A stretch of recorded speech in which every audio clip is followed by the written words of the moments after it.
Okay, so moving over to the problems for section 4.4. So for number 2, we had we were looking at the system 1 minus 7 minus 4 and 4. So I meant to say look at 4.3 number 4 because we did this problem before and we saw that we had an eigenpair minus 3, 1, 1 from that. And so to finish it off, we have to find a U star. So we need to find a vector such that when we look at the matrix and we subtract minus 3 times I from it, so we get this times our U star vector, we want to get 1, 1. So that means 4 times U1 minus 4 times U2 equals 1. And there's lots of choices for this. So for example, 1/4 0 works, but I saw people have 1/8 1/8 or 1/3 1/12 or 1 3/4. They all work. And so the general solution then is going to be x equals c1 times e to the minus 3t times our eigenvector 1, 1 plus c2 e to the minus 3t, and then it's going to be t times 1, 1, then plus whatever we chose for our U star. So you might say, oh, don't you get a different answer if we use, for example, 1/8 1/8? That's true. When you do that, you just change what C1 and C2 are, but they end up giving you exactly the same conditions, same answer given the initial value problem. Okay. Number 8 was the complex conjugate one. This time our system was 0, minus 1, 1, 0. So that's our characteristic polynomial. And so our eigenvectors are plus or minus I.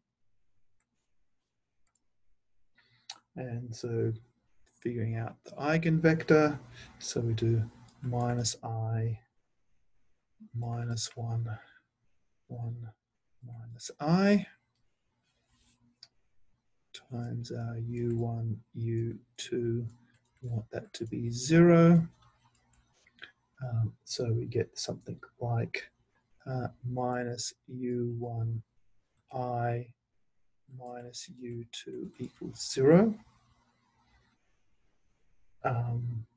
And so we can have as the minus I, as the plus I eigenvector being something either like 1 minus I or I1, depending upon which one you want to use for your 1. And so minus I, then the eigen vector is going to be 1I or its complex conjugate minus I1. Okay, and so then our solution is going to be C1 cosine t times, so we split up our eigenvectors into real and imaginary part.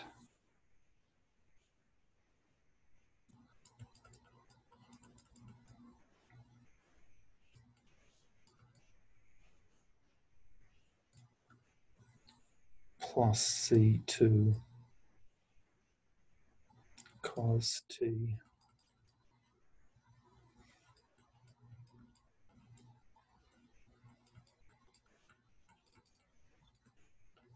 t 1 0.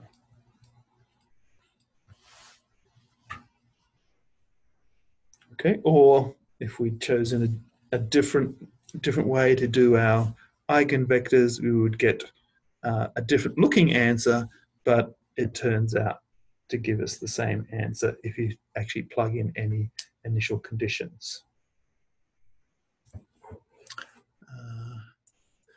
For number 10, we've got the matrix -1, 0, 1, 0. And so we have as our eigenvalues -1 and 0. We can just read them from the diagonal there.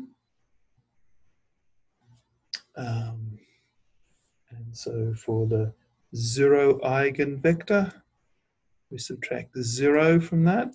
So we have the original matrix. We'll find the 0, 0, 0 eigenvector. And we see that U1 has to be 0. So 0, 1 works. There's one eigenpair.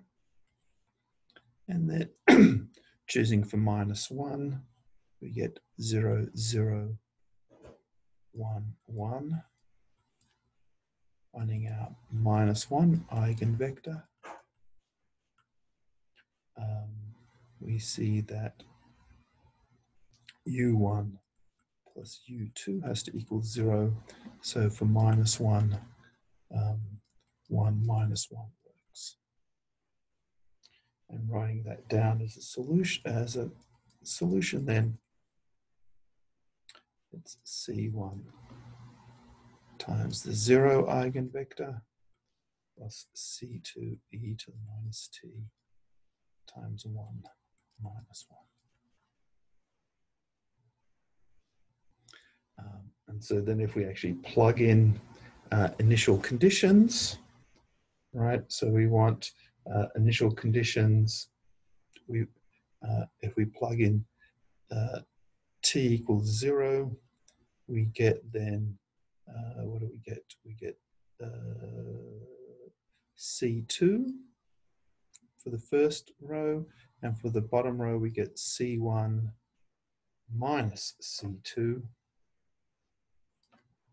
and we want that to equal 1, 1. So we see that C2 has to equal 1 and C1 has to equal 2. So this is a 2 and this is a 1, and that solves the initial value problem. And then finally, for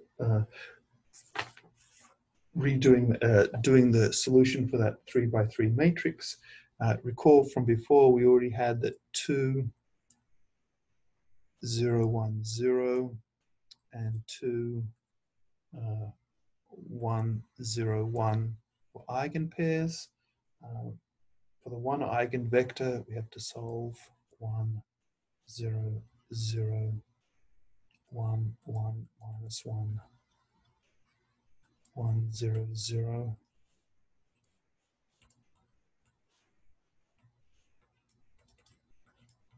Equals 0. So we see that when we do this, we get U1, we get U1 plus U2 minus U3, and we get U1. That has to equal 0, so that means U1 has to equal 0. So U2 has to equal U3. So the eigenvector is 0, 1, 1. So putting those things together, we get x equals C1 e to the t 0, 1, 1 plus C2 e to the 2t 0, 1, 0 plus C3 e to the 2t 1, 0, 1. And that finishes off our homework assignment. Thank you.